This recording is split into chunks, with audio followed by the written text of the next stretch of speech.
আজকে আমি ক্লাস 8-এর বই গণিত প্রভা বই থেকে এক্সারসাইজ নাম্বার 10.2 এর কোয়েশ্চেন নাম্বার 8 আর 9 করে দেখাচ্ছি। ফার্স্টে আমি কোয়েশ্চেন নাম্বার 8টা করে দেখাচ্ছি। এখানে আছে দেখো, কোয়েশ্চেন নাম্বার 8-এ বলেছে যে company has got the work of unloading goods from a ship in 10 days. 280 heads of people have been employed for this purpose. After 3 days, it is seen that 1/4 of the work has been completed. Let's work out using the method of the rule of 3 how many heads of people are to be engaged to complete the work in time. তাহলে এখানে আমাদের তিনটে item পাচ্ছি। একটা হচ্ছে number of heads of people, আচ্ছা, আর work আর ডেজ, আচ্ছা, ডেজ মিনস হচ্ছে টাইম। আচ্ছা, তাহলে আমাদের এখানে বার করতে হবে let's work out the method. আচ্ছা, এখানে বার করতে হবে how many heads of people. তাহলে হেডস অফ পিপলটা আমাকে বার করতে হবে, সেটা আমি এন্ডে লিখব। তাহলে ফার্স্টে লিখব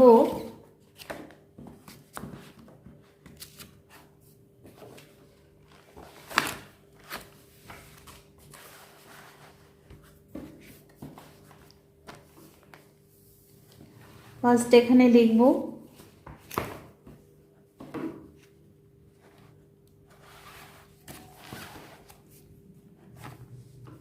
কোয়েশ্চেন নাম্বার 8।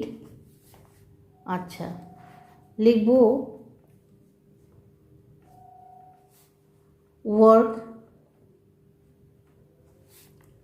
আর টাইম, আর লিখব নাম্বার অফ পিপল।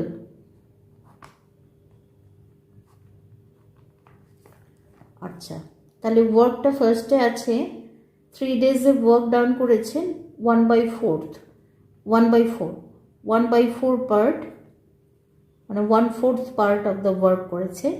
তাহলে 1/4 পার্ট, টাইম হচ্ছে 3 ডেজ, আর নাম্বার অফ পিপল হচ্ছে 280। আচ্ছা, তাহলে এখানে ওয়ার্কটা যে কন্ট্রাক্টটা পাওয়া গেছিলো সেটা করতে হবে from a ship in 8 days. 8 ডেজে আনলোডিংয়ের কাজটা পুরো কমপ্লিট করতে হবে, তাহলে 10 ডেজে করতে হবে। তাহলে এখানে অলরেডি 3 ডেজ চলে গেছে, তাহলে রিমেনিং ডেজ হচ্ছে 10 - 3 ডেজ ইকুয়াল টু 7 ডেজ। আচ্ছা, ওয়ার্কটা টোটাল ওয়ার্ক 1 পার্ট, তার থেকে 1/4 পার্ট করা হয়ে গেছে, তাহলে রিমেনিং ওয়ার্ক হচ্ছে 1 - 4 পার্ট, তাহলে হচ্ছে 3/4 পার্ট। আচ্ছা, আর এখানে নাম্বার অফ পিপল আমাদের এই রিমেনিং পার্ট অফ ওয়ার্কটা কত দিনে করবে সেটা আমাদের বার করতে হবে। তাহলে এখানে রিলেশানগুলো লিখব। যখন টাইমটা কনস্ট্যান্ট থাকছে তাহলে অ্যামাউন্ট অফ ওয়ার্কের সাথে নাম্বার অফ পিপল কী হবে, যত বেশি কাজ বাড়বে তত নাম্বার অফ পিপল বেশি লাগবে। তাহলে হোয়েন বেশি কাজ করতে বেশি লোক লাগবে আর কম কাজ করতে কম লোক লাগবে, তাহলে when the work will increase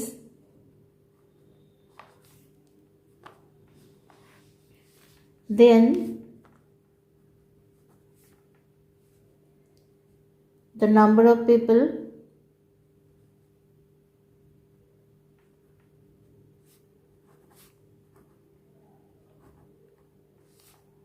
will increase.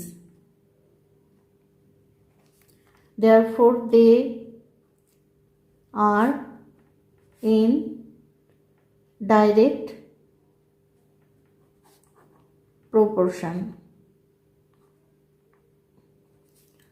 আচ্ছা, এখানে কনস্ট্যান্ট হচ্ছে কনস্ট্যান্ট টাইম, টাইমটা ফিক্সড থাকছে। আচ্ছা, এইবারে ওয়ার্কটাকে ফিক্সড রেখে টাইম আর নাম্বার অফ পিপলের মধ্যে আমরা রিলেশনটা বার করব। তাহলে যখন ওয়ার্কটা ফিক্সড থাকছে, টাইম আর পিপলের মধ্যে যখন যত বেশি টাইম বাড়বে তত নাম্বার অফ পিপলটা কম লাগবে, যত কম টাইম দেওয়া হবে তত নাম্বার অফ পিপল তত বাড়বে। কারণ বেশি সময়ে কাজটা করতে গেলে কম লোক লাগালে হবে, আর যদি সময়টা কম দেওয়া হয় তাহলে কিন্তু কাজটা শেষ করার জন্য বেশি লোক লাগাতে হবে। তাহলে টাইমের সাথে নাম্বার অফ পিপলের রিলেশন হলো inverse proportion. when the time will increase, then the number of people will decrease. Therefore, they are in inverse proportion. আর এখানে কনস্ট্যান্ট ওয়ার্কটা কনস্ট্যান্ট থাকছে। আচ্ছা, এইবার আমি বার করব number of people. Number of people equal to 280। আচ্ছা, ওয়ার্কের সাথে নাম্বার অফ পিপলের রিলেশন হচ্ছে ডাইরেক্ট প্রপোর্শন। তাহলে এটা ডাইরেক্ট প্রপোর্শন হলে এটা রেসিপ্রোকাল হবে, মানে উল্টে যাবে। তাহলে আগে লিখব 3/4, যেহেতু ডিভিশন, ইন্টু হলে এটা 4/1 ইন্টু। আচ্ছা, টাইমের সাথে নাম্বার অফ পিপলের রিলেশন হচ্ছে ইনভার্স প্রপোর্শন, তাহলে এটা লিখব 3/7। আচ্ছা, এইবারে কাটাকুটি করব আমরা। 4 কেটে যাচ্ছে, 7 দিয়ে 7 4s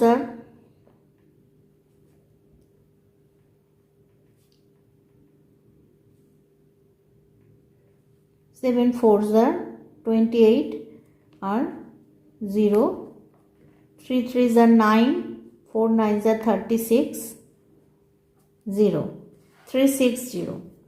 তাহলে নাম্বার অফ পিপল লাগছে আমাদের কত? 360 পিপল লাগছে। তাহলে এখানে আমাদের কোয়েশ্চেন করেছে যে let's work out using the rule of 3 method how many heads of people are to be engaged. মানে the people to be engaged, number of people, the number of people to be engaged equal to 360 minus 280। তাহলে আমাদের 360 people ছিল, তার থেকে 280 minus করতে হবে। 360 minus 280 করব 0, আর এখানে হচ্ছে 8, তাহলে হচ্ছে 80। তার number of people to be engaged হলো 80। এটা আমাদের ফাইনাল অ্যান্সার। কপি করে নাও।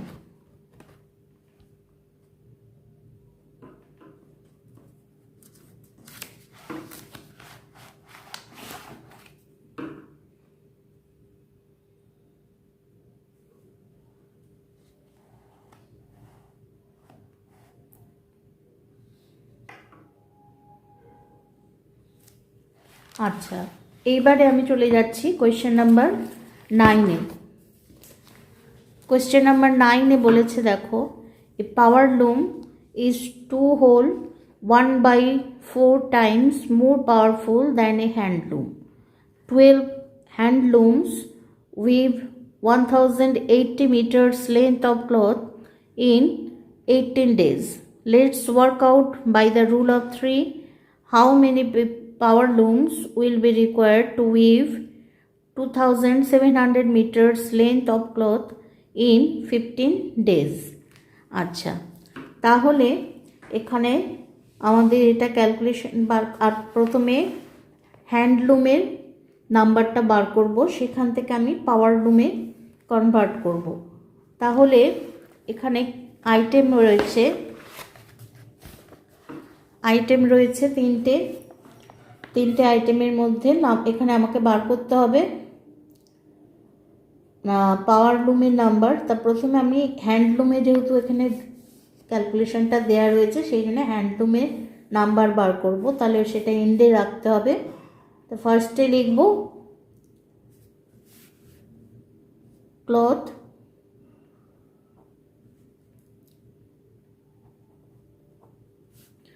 আর তারপর লিখব টাইম আর তারপরে লিখব number of handloom.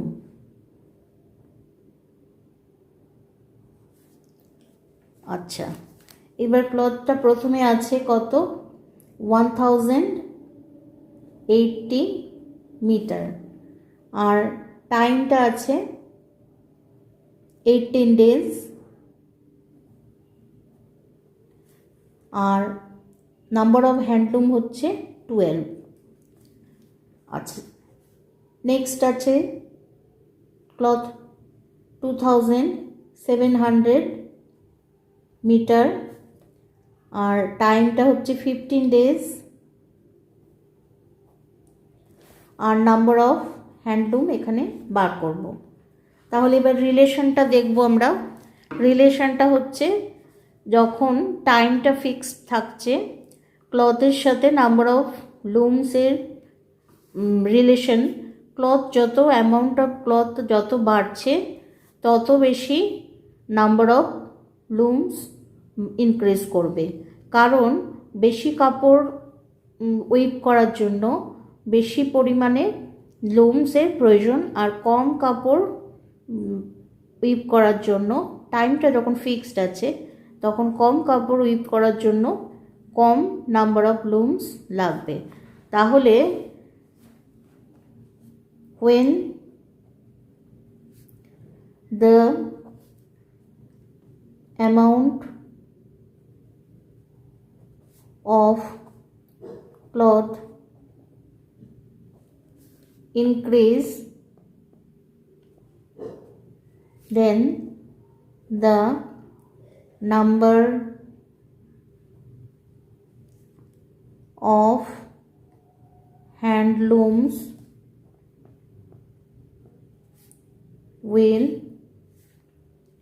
cloth will increase, then the number of handlooms will increase. Therefore, they are in direct proportion. এখানে কনস্ট্যান্ট হচ্ছে টাইমটা কনস্ট্যান্ট থাকছে। আচ্ছা, এইবারে when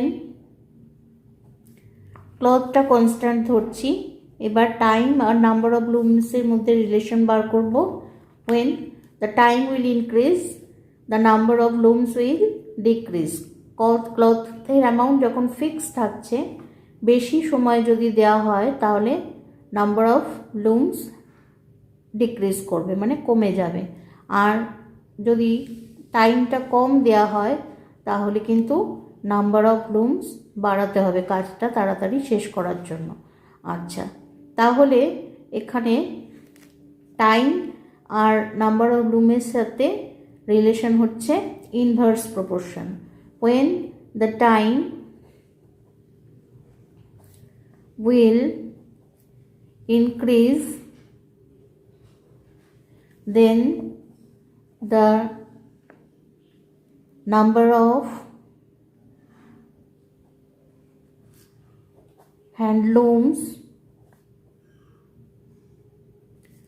will decrease.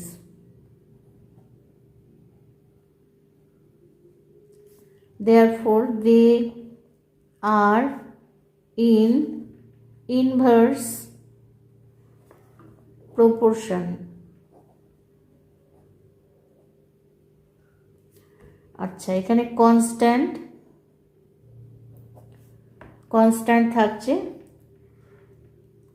থাকছে ক্লথ। আচ্ছা, তাহলে আমরা এখানে ফাইন্ড আউট করব নাম্বার অফ হ্যান্ডলুমস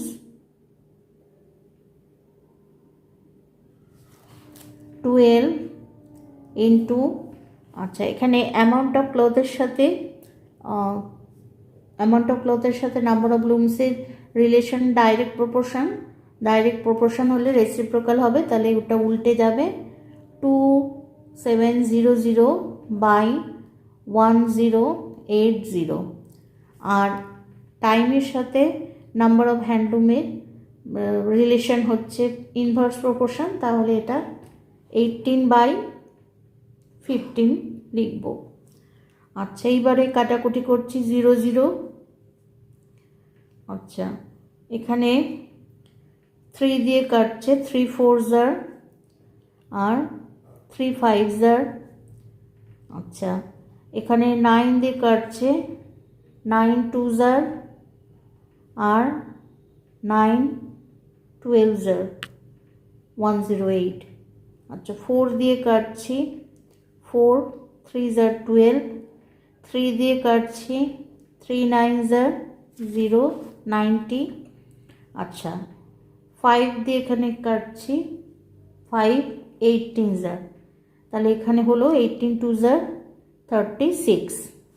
আচ্ছা, নাম্বার অফ হ্যান্ডলুম পেলাম এখানে 36, কিন্তু আমাদের বার করতে বলেছে number of power loom is 2 whole 1/4 times more powerful than handloom. তাহলে এইবারে আমরা লিখব number of power looms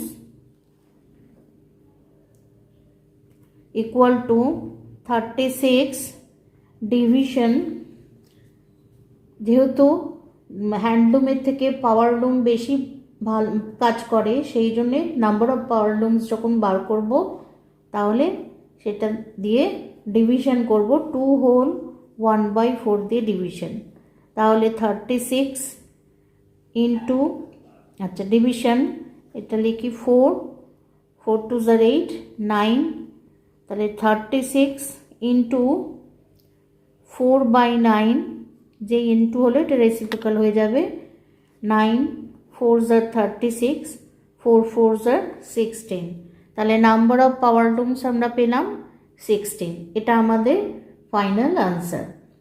how many power looms will be required, তাহলে the required power looms is 16। আচ্ছা, এটা আমাদের ফাইনাল আনসার, তোমরা কপি করে নাও।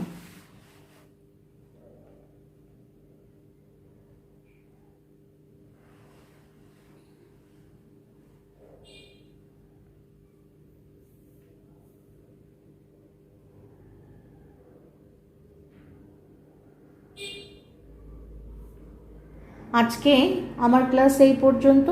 আমার ক্লাস যদি তোমাদের ভালো লাগে তাহলে চ্যানেলটা অবশ্যই সাবস্ক্রাইব করে নিও, আর লাইক শেয়ার কমেন্ট করতে ভুলো না। টাটা।